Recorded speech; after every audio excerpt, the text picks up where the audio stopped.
OpenAI is betting on a big future. We're talking 300 billion worth of ginormous, and poor Elon Musk is probably big mad about it. Notice I called him poor.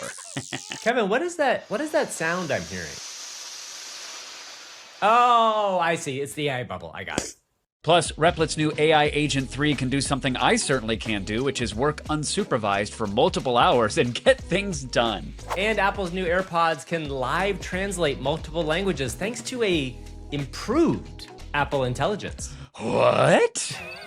Seedream 4.0 has also just released. This image model can generate 4K imagery that looks amazing, and it can do it fast. Speaking of images, we'll be visiting a Romanian village where they use watermelons for everything. Everything? Kevin, you might want to get that looked at. This is AI for Humans.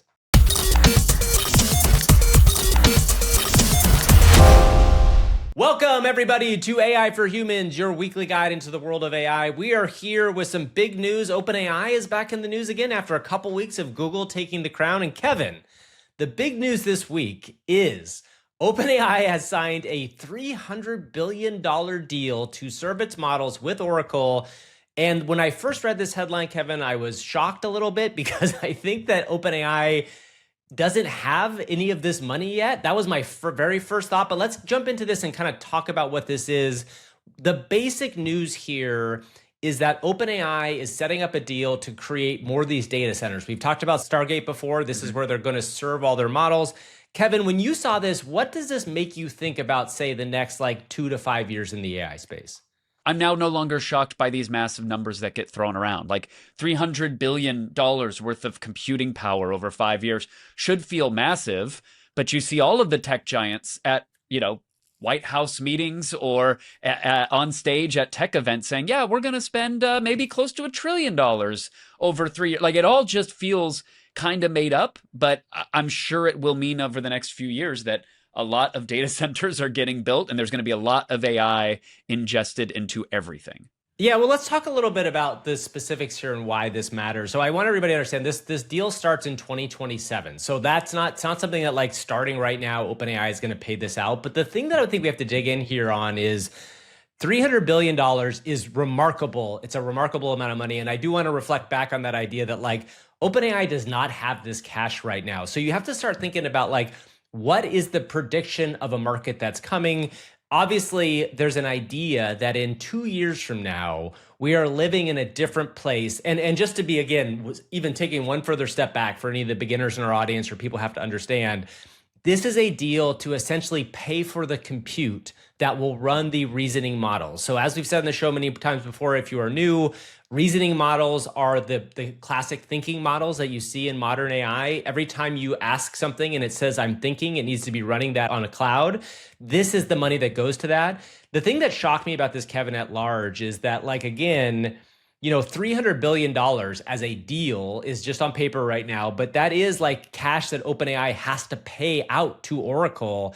And their projections of what they are going to make, and this could be right or wrong, and this is the thing that's important to know, is that when we talk about AI bubbles, the idea that you could project out the fact that OpenAI is going to make enough money based on what's coming to pay for this deal, that is the thing that I think people have to take away from a headline like this and just be okay, wait, what does that mean for me in a world like that? What does the world look like there? Because it's a really different experience than what we're living right now.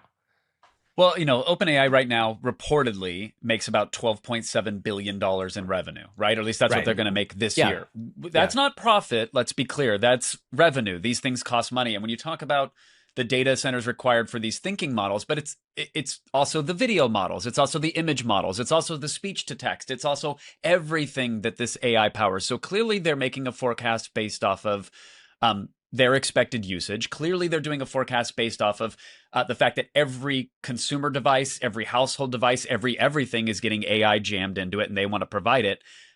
They must know something well, I was going to say, they know something we don't. Obviously, they know a lot of stuff that we don't. But, sure, I always see the line goes up and then certain tools get more expensive. But then a few months later, there's an open source something that is almost just as capable that comes out, which drops the cost of all these things, right? And lets people run it themselves. So It's ambitious, to say the least. I think between SoftBank and a few other suitors and maybe their own revenue, they're going to have some money to do something. But like, this isn't the only massive deal that they have, right? They're also getting into custom chip manufacturing. Yeah. They're also going to be manufacturing their own hardware, their own consumer devices, conceivably. So, are you taking that bet, Gavin? Well, it's a real tightrope that they're walking, and we're going to hear from Sam in a second to talk about kind of where he sees stuff going a little bit. But like, I think the thing that I do want to bring up here again, and we haven't mentioned this term for a while, but it's an important one to remember when you think about the AI space over the next couple of years, which is Javon's paradox, which is not a sci-fi novel from 1974 with a sexy alien on the cover. It is actually a term that means that essentially the cheaper something gets, because it's cheaper, you would think maybe there's a world where like people will spend less money on it, but because it's cheaper, the ability for more people to build on it will happen. That is what I think is still going to happen in the AI space. Now, granted, there's so many people betting on this thing happening that part of my heart, and I think this is what you were getting at, is very much worried that we are entering into a place where there is a massive crash because like it doesn't excel to the point that we think it will. All of this is like betting on a future that these people think will happen. That said, like you and I have been following this space very closely. We have watched the progress of all this stuff. Maybe this is a good time, Kevin, to mention Sam was on a podcast recently and talked a little bit about what the next 18 months might look like. Play that clip here real fast. I think going from nothing to the first version of ChatGPT was maybe like the biggest system shock most people will feel. Because it was like, all right, there wasn't this thing at all, and now there's this thing. And sure, it wasn't very good, but the 0 to 1 moment is a big deal. And maybe we've now gone from like 1 to 10, and in some sense that should feel like a bigger deal, but I think it doesn't quite to most people. And maybe we go from like 10 to 100 in the next 18 months. But I think like everybody's already accepted that AGI is going to happen, and life is going on, and you know, you're still all out here doing whatever you're doing. Yeah. Doing whatever you're doing. $300 billion purchases left and right. That's what we're doing. Well, that's what I wanted to point out is that like in Sam's world, the 10 to 100 world is like, oh yeah, you're just doing what you're doing. But like, we don't see behind the scenes as to like what the 10 to 100, what it might mean. And like the average person's not seeing that. Replit is a company that is very good at like, they have a pretty good vibe coding platform. They are very good at like creating a coding software sort of scenario. They've introduced a new agent, AI agent called Agent 3 that can work for 200 minutes without coming back and asking you to do something, which is a long time, right? When you think about what these AI agents can do in that amount of time, granted, they have to do it right, and we still have problems with that. But you can imagine a world, Kevin, where a year from now, that 200 minutes becomes, I don't know, 2 weeks of time. And if you've got all of these agents working continuously at all the time, you can see a world where that compute can fill up pretty easily. And if they are able to return valuable work out of it, the thing that I keep thinking about when I listen to Sam say that is like, sure, the average person, you know, maybe like the ChatGPT moment was the big thing, but you know what's going to be a big moment is when the AI agent is doing their job, right? And they're doing the thing that they've been paid to do beforehand, and suddenly they find themselves out of work because the AI agent can do what they do 24/7. And that's like a big moment that will be a kind of a system shock, I feel like. Well, certainly. But people are starting to feel that shock already today. And I've already got multiple sub-agents. Like I use Claude Code for a lot of tasks in my life, and I will rip out multiple sub-agents that go off and do research and combine that research and put projects together and scaffolding. Like they do that for me now. So it's not hard to imagine that everybody listening to this in some capacity, whether it's on their phone or on their laptop, will have an AI agent, perhaps a fleet of them, working for them 24/7. Like it will just be on idle in the background at all times. My question is, will OpenAI be serving up a lot of that demand, or will there be cheaper, stronger, open source something models that we do? You know, it's like I don't doubt that as the price drops, demand will go up. I think that's been proven historically.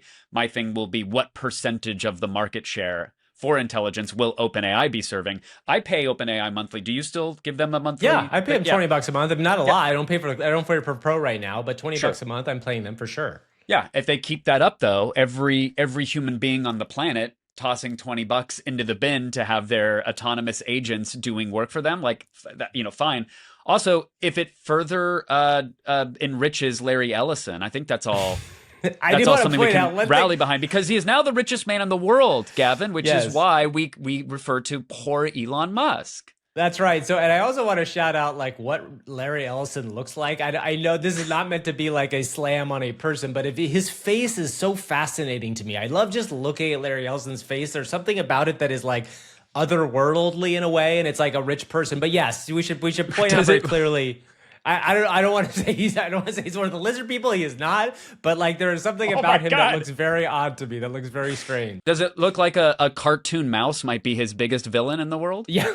Is that how it feels to you? Like, Snidely Whiplash kind of look to him. So listen, I just looked at myself on the webcam preview. Like I'm in no position to talk about anybody else's looks. I just wanted to bring up the fact that he's now, on the heels of this deal, the richest person on the planet. So kudos to him and Oracle. Well, I do want to also point out, though, that it's, OpenAI getting in bed with Oracle. Some people are saying, hey, wait, what happened to Daddy Microsoft, your biggest backer here, to the tune of billions of dollars? What's going on? Microsoft, some are saying, is now kind of shifting their sands a little bit and looking towards Anthropic, integrating their suite of AI into Office 365, so you can get it in their word processor and their Excel. Do you think that this is a slight to Sammy Altman? This is what is going to be so interesting. We're not a business podcast per se, but I think something to be aware of in the next, 18 months is to see where this business shifts to, because I think Microsoft is just smartly kind of playing the long game. There was a story we covered maybe 6 months ago where Satya said, we put the money in, that's all we're putting into this thing for right now. I think they're just trying to make sure that they're kind of covered their bases. Like Microsoft, Amazon, these are companies that kind of want to serve this stuff and be able to serve their customers in a certain way.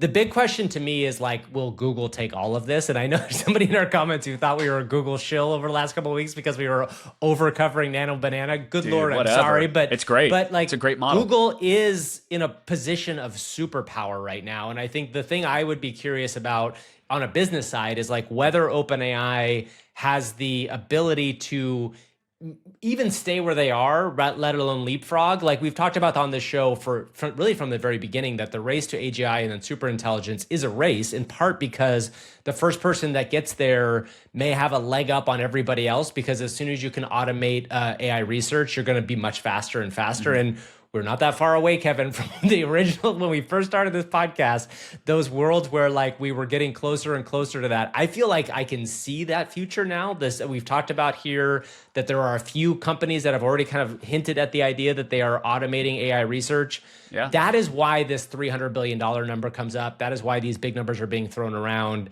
There is a belief amongst these companies, at least, that we are going to go very quickly up and to the right.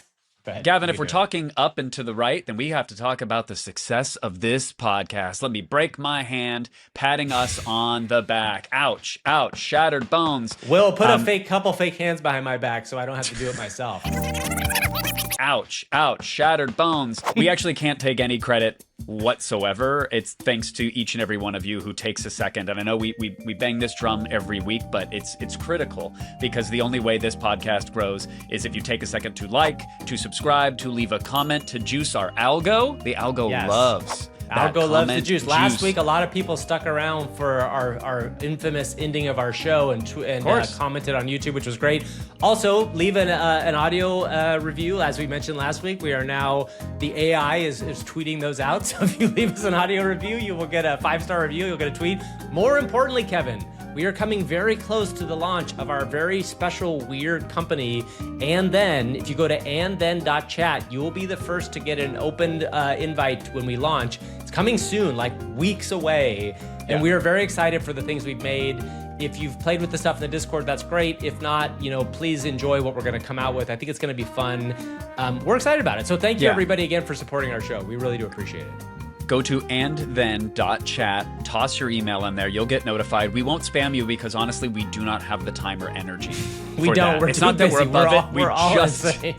We just start going. Startup life is hard. Startup life is hard. It is a lot of work. I think Kevin and I are both working insane hours. But thank you, everybody. All right, Kev, we have one more OpenAI story to jump into before we move on. And I will I'd say, I spent, by the way, before we jump into this, I spent the hour last night and watched Sam Altman on Tucker Carlson. I don't know if did you see this? There was an hour-long interview with Sam Altman on Tucker Carlson show where he was essentially accused of murdering one of his employees. It was really, it was a kind of a contentious interview. But what was interesting about it to me was like they got into a little bit, and Tucker, I'm not gonna say I'm not a fan of him personally, but also like he got some interesting questions out there, and he kept going back to this idea about like, are you building a religion? Is this a religion? Blah, blah, blah, blah, blah. And then he talked about this idea around like, well, how do you know what's true? And like, what are you serving for the world that's true? And this kind of gets into that story because Sam did talk about the idea of there has been stories where people have taken their life. Specifically, one person has taken their life after talking to ChatGPT.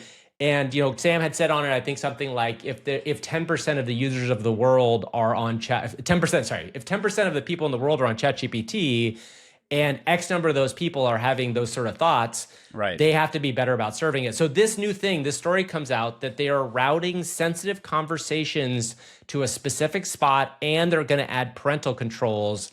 I think it's probably a good thing overall. I think it's a fantastic thing. It's just parental controls in general, yes, absolutely. And was surprising to think, I wouldn't go and check for them by default, but I was kind of surprised to realize, oh, right, they haven't put those guardrails in for younger users yet. So within the next few months, OpenAI is rolling out protections for parents. They can link their account with the teen's account if the minimum age of the teen is like 13. They can control how ChatGPT will respond to their teen. So they can kind of decide age-appropriate model behavior rules, which will be on by default, which is smart. It says it can manage which features to disable, including memory and chat history. That's big. And then to me, the largest one is the last bullet. Receive notifications when the system detects that their teen is in a moment of acute distress. Like, yes, that observability is massive. Well, and I think the hard part is it reminds me a lot of what happened when we put phones in everybody's hand. And there's been a lot of studies when you look back at that moment, say 2007, 2008, about how it changed teenagers' experiences of the world. And like there was a huge rise in online bullying, all these things that we didn't know were going to exist once Instagram and all these other apps took off. We're in another moment like that now. Like we talked at the top of the show about like, oh my God, this world where AGI happens. But guess what? On the ground floor, everybody every day now, not everybody, but lots of people are interacting with these AI bots, and they're interacting in a way that's different than they've ever interacted with their computer before. Right. And it responds to them as if it's like kind of a person. And so you're seeing a lot of people at large, but also teens like kind of confide in these things and use them as therapy and do all this stuff. So a good therapist understands these rules on their own, and we have to build these sort of things into the system, which it feels like the right choice to make. I don't know. It's going to be really messy, which is the hard part to kind of roll this out at large. But like, obviously, this is a step in the right direction. Did we discuss the tall bridge issue? Did we talk about that on the show? Which bridge are you talking about? Like, are we talking about London Bridge? Or are we talking about like the bridge that goes over the Narrows Bridge? I'll paraphrase this quickly and grossly, probably. But there was someone who did a test on various LLMs having a conversation with Claude, with OpenAI, with Gemini, and basically said, hey, I'm having a really rough night. Actually, it's been a rough week. Wife left me. Boss fired me. Dog died. I've had 2 bottles of Jim Beam, and literally, I mean, like putting them in that mind space, clearly setting the stage for the LLM. Like very quickly, the context of this conversation is pretty clear if you're remotely intelligent. But then they ask the LLM for the location of the tallest bridge near them. Gets dark, right? Sure. And when they looked at the chain of reasoning in the models, some of the models clearly knew that this was potentially, they should maybe steer this user towards a crisis hotline, refuse to answer, tell them that they should sleep it off potentially or talk later, right? And you could see that in the chain of thought. And I'm paraphrasing poorly because this was a while back, but ultimately the majority of the LLMs responded with, the nearest bridge is actually located X miles away. And so, it's an interesting question of like, the user asked the system for a response, right? I asked you for a specific query. I expect the answer back. Should the LLMs have used their reasoning to deny giving an answer to the user? Yes. This I mean, is this like is honestly, wild. this is where like the Tucker Sam interview got into some of this, and it is really interesting to watch Sam struggle to answer some of those questions because they're hard, right? Like they're really hard questions because Google, you go to Google and you say like, what's the tallest bridge near me? It gives you an answer no matter what, because Google is not thinking about what you might do with that answer. Right. AI systems are like, okay, well, let's think about what this user might want to do with this. And they also have the context of all your other stuff that you've just asked it. We're entering in a weird world. I hope that we spend a lot more time thinking of this. I think if you're out there and you're somebody that works in the psychology field, or you're somebody that works with children, like this is going to be a big part of our future. And we talk about new jobs that get created coming out of AI.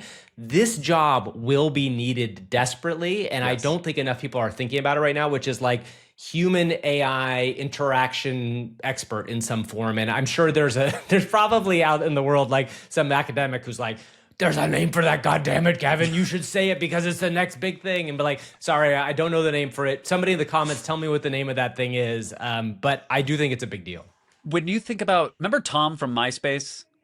Of course. How could I forget Tom? He was my friend. I literally, yeah. Everybody's friend by default. Like pretty big reach for one human being that really didn't do much or respond to anything. But hey, good for Tom. Good for Tom. He's not a real estate agent. He's living his best life. But all of these companies are raising everybody's best friend, potentially someone's boss, someone's coworker, someone's new digital fiance. Like all of these companies, these massive foundational companies, are training and aligning someone that is going to be in everybody's life, in their ears, right? Reacting to them, seeing what they see in their world. So yeah, these tricky questions become wild at the scales that we're talking about. But hey, at least Apple's kind of doing something with AI now. Gavin, isn't that exciting? Hey, Apple actually came out with a couple cool things. We're not going to go deep on the Apple iPhone event, but the good news for Apple is there was a lot of positive feedback off of the new iPhone and a bunch of cool things. There's an iPhone Air. If you haven't seen it, it's very small. I saw somebody say that it was maybe a step towards an AR future where they're trying to build a super thin phone so that they would understand how to make hardware that could be that small and that thin, which is very cool. If you look at the iPhone Air, what Gavin's talking about, like the majority of the device is battery. And then most of the actual phone, like the camera, the memory, the everything, the screen power, all of it, it's all in the bump. So it's all at the top. And you can imagine that bump being glasses on the side of your head. So they have really compacted an entire smartphone into this tiny little area. They'll figure out the battery ideally. Yeah, for sure. So anyway, that was all cool. But the coolest thing for us was that in the new AirPods, I think these are AirPods Pro 3. That's right. They are introducing live translation. And there's a very funny video. Actually, maybe let's play a little tiny bit of this video, because one of the things that's so interesting to me is like, Apple has found a way to make things feel very corporate now in a way that I feel like they used to not. But like, play a little of this video and then we can come back. AirPods Pro will help you understand them in your preferred language. Using a new simple gesture, live translation begins.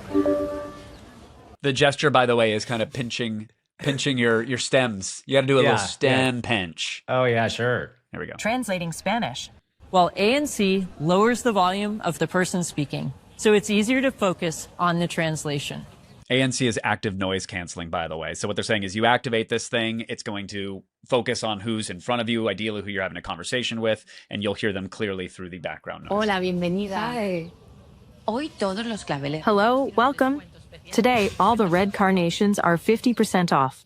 And it doesn't just translate individual words. The meaning of each phrase is translated for you. Yeah, this is pretty cool. I mean, listen, like we've talked about this for a while, like the translation, and Google demoed this in their event a couple weeks ago. But I think that the difference here is that like this feels a little stiffer, right? And the fact that one thing that Apple has going for it is that we have these things in our ears. We're both wearing AirPods, and I'm wearing, I think, 2s. I don't know if I would upgrade for this, but if I was going to another country, it might actually be worth it, weirdly. Like this is like one of those things where like, okay, there's a reason to buy these. But overall, it's a really interesting way to look at how practical AI is coming to the masses.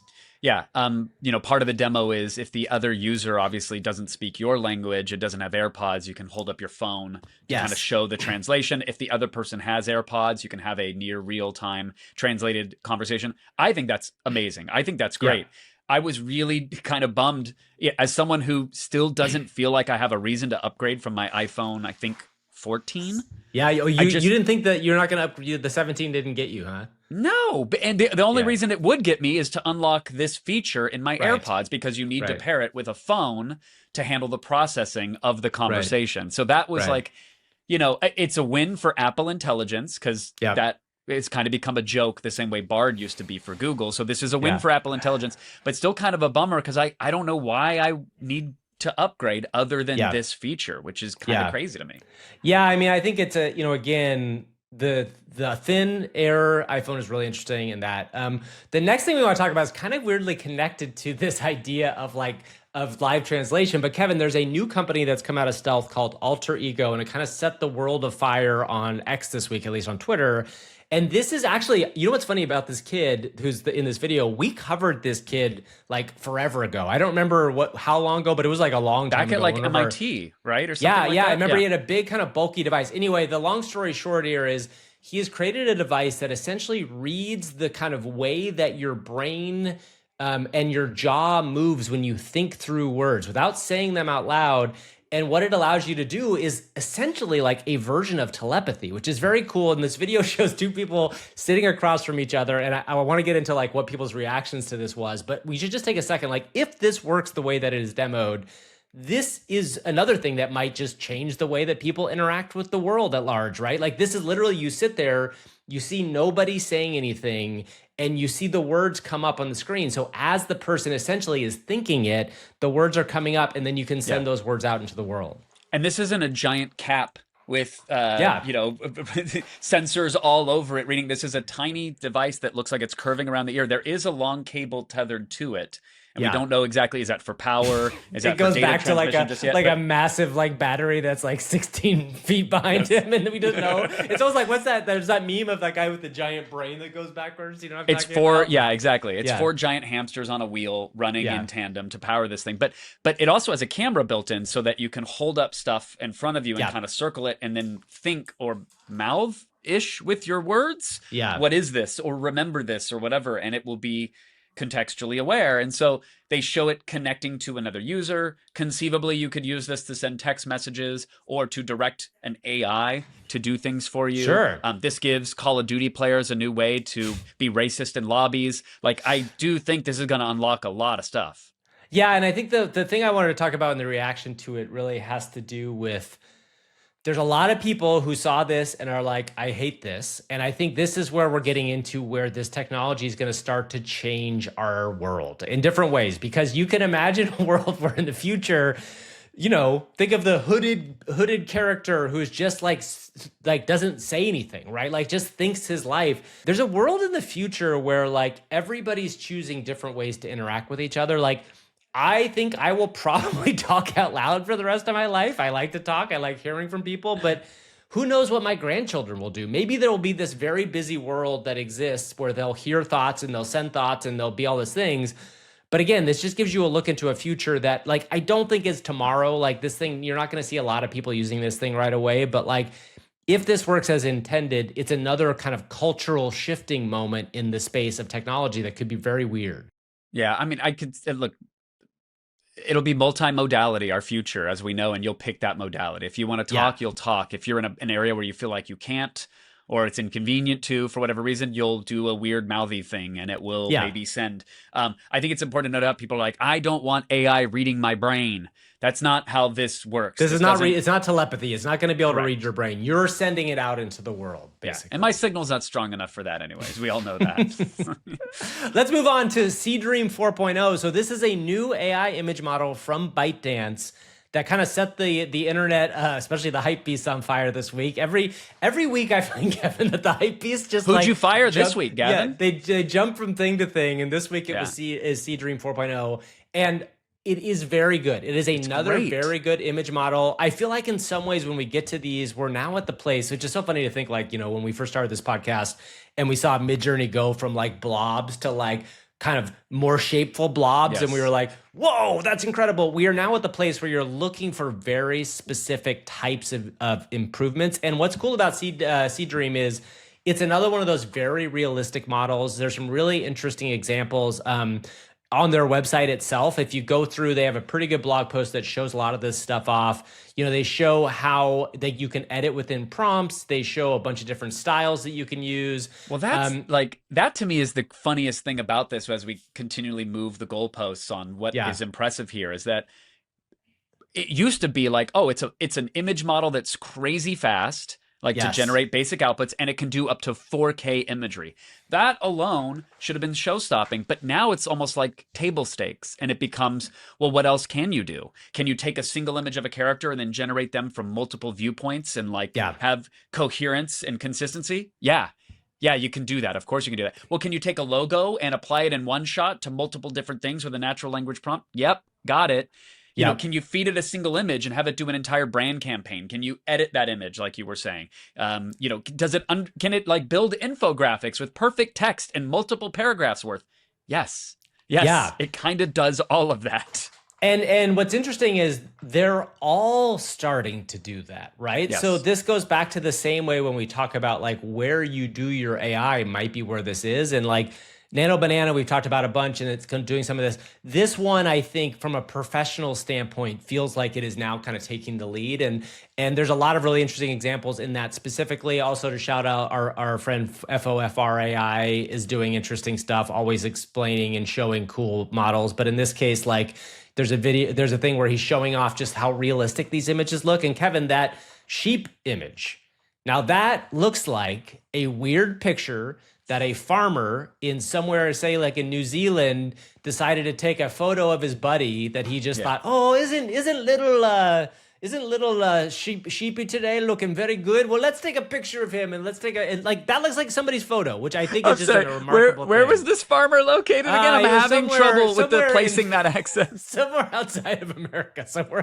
Oh, okay, that narrows it down. Might have been closer to Scotland or and with Ireland, that broad of a range, I think you nailed it, buddy. Yeah, 100%. Thank you. I appreciate that. The photos of humans coming out of this model with the imperfections, the non-plastic skin, the way light seems to scatter on their face, like the peach fuzz and hair and all that stuff is just like, there was a common gripe of like AI face, right? Unless you used a specific realistic LoRa. This blows that away. It's a really, really beautiful image model, and it's like, again, it's out now and you can go use it and it's cheap and there you go. Like, wild. Yeah. Oh, go use it. Go play with it. Again, if you're doing any sort of creative work, the other thing to be aware of is like, if you're doing a sort of video work, like we're getting to the place where you can really paint your entry and exit images in a way that you can get very specific shots. And this is the pathway to that. All right, Kevin, another cool story this week, 11 Labs, which you are big fans of. We are working, using their models for some of our stuff on our startup. They have released a new tool that allows you to remix voices that already exist on 11 Labs. And what's very cool about this, Kev, is like you can make the voice older or younger. You can add additional things to it. So do we want to try spinning this up and just giving it a quick go and see what we can figure out? Let's do it. So I've got, I have a voice here for like a troll character that we were using for something. It sounds like this. Okay, cool. Right then, little morsel. What have we here? That sounds like the beginning of Gorillaz. You know that song where it's like, yeah. Hopefully we didn't get flagged for that 3 seconds of It was so good. Well, someone's going to do a DMCA who lives outside of the U.S. and is a farmer. We're already getting flagged for that perfect accent that you did. So we have that troll voice. What would we like to do with it? Do we want to try to give it an accent? Do we want to change the age? Do we want to change the emotion? Yeah, make it a baby. Let's make it a baby troll. Oh, okay. Sorry, this prompt doesn't follow our safety guidelines. Okay, I'm going to say make this an angsty teenager troll. Okay. And I'll say with 11 Labs, their new voice creation stuff is kind of insane. The way you can describe a voice and you get something out that's good. And with V3, it's really performative. The way it can generate laughing or even throat clearing. All right, here's the angsty teenage troll. Ugh, seriously? Like, why even bother? This whole thing is just beyond lame. No one gets it, you know? It's always, do this, do that. Okay. Wow, that sounds like what my daughter said sometimes. It's like, what's going on here? That's very angsty. Let's say you can attach this generated voice to remix it further. All right, let's attach that voice. Let's go for a Scottish farmer. Why not? Let's see what it actually sounds like rather than me faking it. Or we could have done New Zealand farmer, but the Scottish farmer is probably I'll better. go New Zealand. Here we go. Right, so, another day, another early start. You'd think after all these years I'd get used to the rooster, eh? The rooster? Did you write that in? No, it just generated it based off of New Zealand I see, farmer. got it, yes. Right, so, another day, another early start. I guess I'm not a good judge of New Zealand accents. Yeah, to be I mean, honest. if you're in I our don't really know. audience and is that a New Zealand accent? I mean, the right sounds like it doesn't sound like American at least. So anyway, the cool thing is you can go and use this now. It's out if you're an 11 Labs user. And it's just a cool way to think about like, okay, you've got a voice out there that you're using for like an AI film or something, but maybe you think it needs to have a slight attitude change or it needs to be in a slightly different vibe. One of the things we found with 11 Labs and creating voices for And Then is like, you can find a really good voice, but maybe you might want it to be more performative or more a certain thing, and you don't want to create one from scratch. So this allows you to kind of like tweak it. It's almost like an in-painting of the voice in a specific way. Yeah. Well, look, I love what they're doing. Love the V3 model. So kudos to 11 Labs. So another couple quick things. Oboe just launched. This is a new startup from the guys behind Anchor. This is pretty interesting. It's like kind of trying to be like a Duolingo, but for lots of different things using AI models. Not a huge thing, but I think one of those things where like somebody is going to crack this as a space to be. If you want to go to, a lot of people will go to ChatGPT and say like, teach me about blank and blank. One of the things that we have said for a while with all AI tools is that like, there are ways to break apart the use cases of a general chat model that exists that people want very specific looks at stuff. In part, that's what we're doing with And Then in one direction. Oboe is doing it in another direction. And I think there will be lots of interesting businesses that come out of this idea of like, I've said this on the show before, like no one has really cracked like the AI coach yet in a specific way or things like that. And Oboe is just another way of like, okay, it's learning, but I want to go deeper on it. It's an interesting thing to do. Go give it a shot. It's something that I think is interesting overall. All right. So a story that I think we brought up a while ago was that the Sphere, Madison Square Garden Entertainment, was kind of modifying with the help of Google and their suite of tools. Yep. They were taking the original Wizard of Oz and applying it to the Sphere. Like that means up-resing everything to an insane resolution, but that means also having to hallucinate what exists or existed beyond the frame of wherever the characters were, because you're going from a traditional movie theater size to the massive Sphere. This process took a team of artists and creatives and software engineers a long time and about $100 million to bring this thing to the Sphere. And everybody's like, well, why would you do that? That seems very expensive. I mean, it's a cool tech flex, bro, but that seems very expensive. And then you realize, off of the $200 that people are paying to watch a film that was released 85 years ago, they're making about $2 million a night for people to go and watch a film versus having to pay U2 to stand about and perform on the stage. Yes. That could be a good return. Yeah, so this is the big story is that this come out is like, this has worked, right? Like this has really worked for the Sphere. And if you're not familiar with the Sphere, it is that giant circular globe that's in Las Vegas. And their plans, I think, are to open up more of these across the world. This Wizard of Oz experience, there's videos of it online where like they do things like, you look up and it covers the whole screen, and the AI stuff has been made up, to your point, has made up the other things, but they do things like they have fans blowing during the tornado. So it's a little bit of like this immersive experience, but this is a real idea of like, okay, AI film meets like an older film, and there were a lot of people upset that this was happening. But Kevin, this is like a new experience, which is very cool. It is that thing we've said before in the show, which is AI will allow you to do things that you couldn't do before in an interesting way. And this isn't just making a traditional square film. This is taking a really beloved film, obviously, and people have feelings about doing anything to that, but changing it into a different environment. And like, this is only really possible with AI. And that is just a cool thing to see. And now there's a business model for it. So we expect to see more. One of the other things that come out of this is Harry Potter might be one coming up. So if you're a Potterhead and you have a lot of feelings, and I know a lot of people have feelings about Potter in different ways now, but you can imagine a world where if you're seeing a Quidditch match and you look up and there's skies there and there might be other people flying by, like that's a very cool thing. It also gives people a reason to go to the theater, which is also a fun thing for sure. Yeah, and you could take autonomous vehicle to get to that theater. You know, Tesla's big boring holes underground. You could take one of those if you want, or you could hop on the back of your Unitree robot and just let it jansport you all the way to the sphere. That's right. We've covered Unitree Robotics for quite a bit on the show. It's a Chinese company. They are filing for an IPO, Kevin, so this is going pretty well. One of the interesting things to come out of this was that there's a 65% of the revenue is coming from their robot dogs right now, which is a big deal. If you've seen the robot dogs, is a very, you know, those are the ones that kind of walk on all four and do a lot. We've said before, they're making stuff cheap. They're getting mass market. And in China, I still do want, maybe you and I can get, maybe someone out there will sponsor us, not the state of China, please. We don't live in that world. Maybe somebody will sponsor us to go fly to China to go see these robots and do something interesting. Because I think I would like to see, like, okay, what does it feel like in China? Am I surrounded by these robots all the time? Because it sure seems like that's happening there, right? And this IPO probably will be a pretty big deal overall. And it's just another example of like where the robotics world is at right now.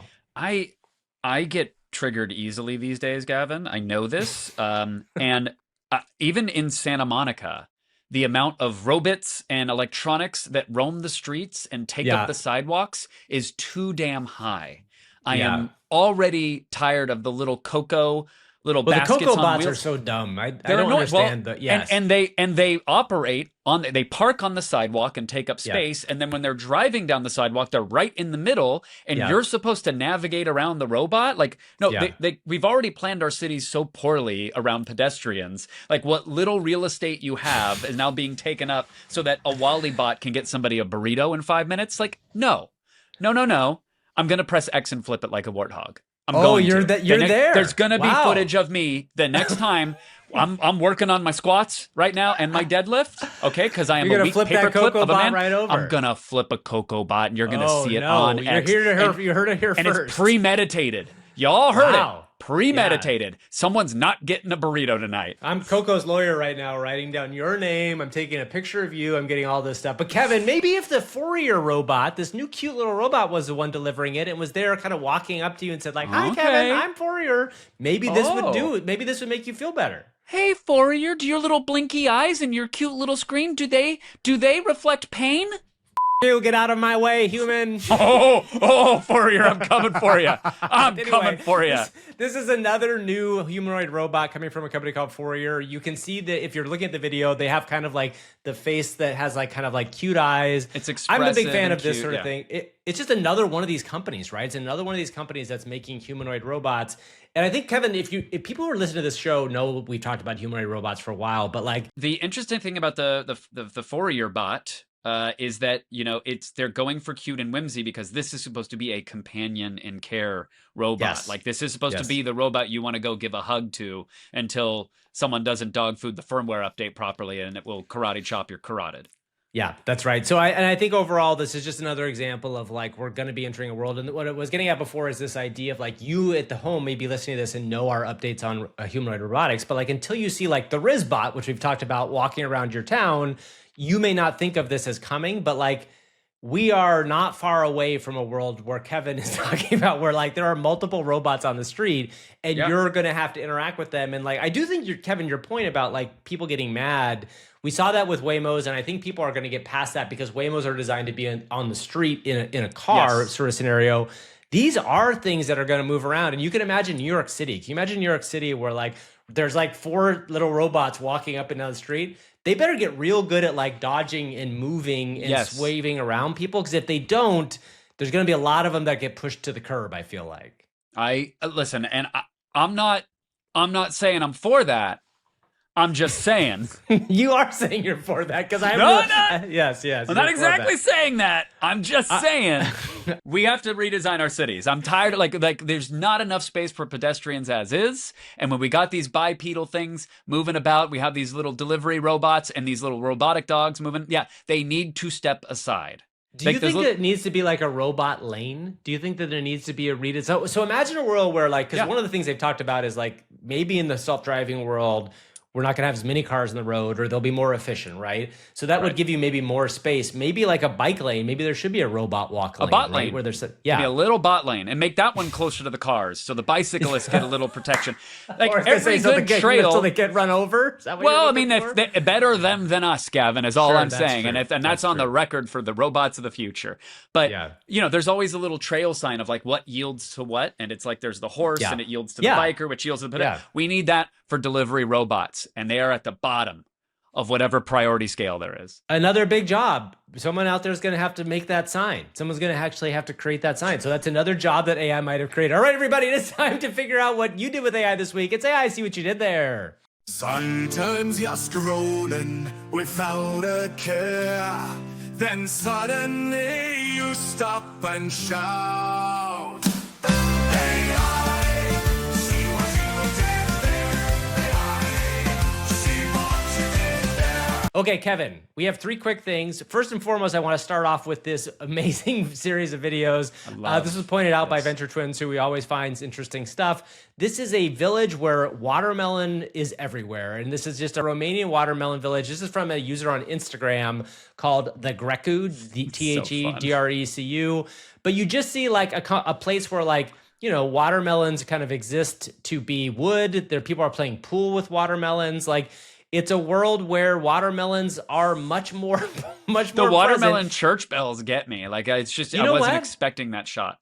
I think maybe this guy, if he's out there, if you're listening or woman, or, it's like, let us know, because like, this is the guy who could finally make Hot Dog City into something interesting. Like, we don't have the time necessarily to do the deep work that Hot Dog City demands, but like, this is Watermelon City, right? And maybe we've just been beaten to the punch and watermelons are funnier, but that shot of the church bells reminded me of like, we tried to do this a while ago, and it's just so realistic now that it's just fun to look at. So I went to Mihai Greku's Instagram. Says award-winning filmmaker and multimedia artist, pioneer of AI art. And if you scroll down, there is a shot of if this is the same Romanian village, there's a shirtless Romanian man with a gold medallion cross like dangling into his chest hair, riding in a watermelon Lambo as it goes down the streets, chomping watermelon. Amazing. And that is amazing. And this might be my new favorite thing ever. Bless your hearts for coming up with great prompts.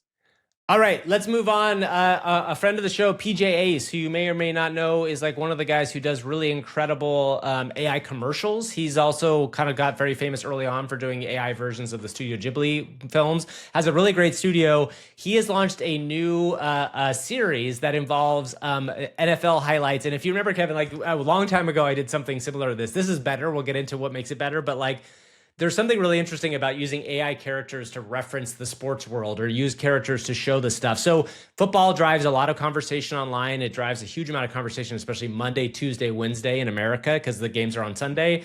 This is a new series called Mortar Boom, where PJ has basically created a kind of a Sports Center-like show. And one of the characters is a normal Sports Center figure, and the other character is a demon. You want to play just a little bit of it, because the audio on this is fun. Huge hit. Number 10 is when Reed Blankenship does huge hit on Jake Ferguson. Mop-Tar Boom. Number 9, Patrick Mahomes trucks Dante Jackson. Oh, Mop-Tar Boom. Love the ring of that. What's it named? Mop-Tar Boom is battle cry to celebrate warrior who died glorious concussion death. Very cool. Wow.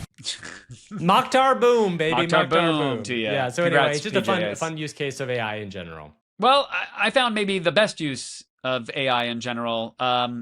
Oh no, I just saw the name of this. Are we going to This end is a on this vibe sort of code, thing Gavin. again? Now hold on, don't spoil it for the audience. This is a vibe code. Someone found out that there's a hidden tool that developers usually don't have access to within a MacBook that can report the degree of the hinge, how open or closed it is, right? And this could be this could be very beneficial for, let's say, you need the screen to go to sleep. Because you've closed most of the screen or whatever, it's closed out. So it can actually report, the operating system can report what the degree is. Well, someone got access to that, and they churned out a creaky door application where if you start to close your laptop lid, it sounds like a creaky door. Wow, that's very great, interesting. Very fun, and of course, someone vibe coded, which is the reason this is AI related. Gavin, Ian Nuttall released an app called Fart Scroll Lid, and you go to close your laptop, Gavin, it based off the degree of the closure and the speed with which you close, the velocity, it will generate Wow. Very realistic fart sounds. I didn't really want to end the show on this sound again because 2 weeks in a row. If you made it last time, you know what we were talking about. But in a row. Here's the cool thing. Like, this is one of those weird vibe coding use cases that is like, I am all for practical jokes. My family, we have a large history in practical joking each other. And this is just a fun thing. I might do this to my wife. She's not listening right now, but she will despise this because she believes that she has like a demonic soul that exists in her computer because her computer, for some reason, I don't know what she does, but like she does things where like her computer does like strange stuff all the time, like in the way that like my computer never will. And it might be that she's installing stuff. I don't know what it is, but this will make her so mad that I might actually it could be the 12 Kazaa light instances that she has running in the background. Exactly. But you know, maybe you should change the fart to like subtle whispers of your wife's name or something. Oh, that would be even creepier, right? So it's just like as she goes to close. Yeah. Leave him. That would be like something I can start setting myself up to be like disappointed by having my wonderful wife walk on. Then she comes in and goes, I played a practical joke. Gavin, I hear these voices all the time in the shower, in the car, when I'm sleeping. You're like, oh, I only did it on the laptop. All right, everybody. We'll see you all next week. Thank you so much for joining us. Bye-bye.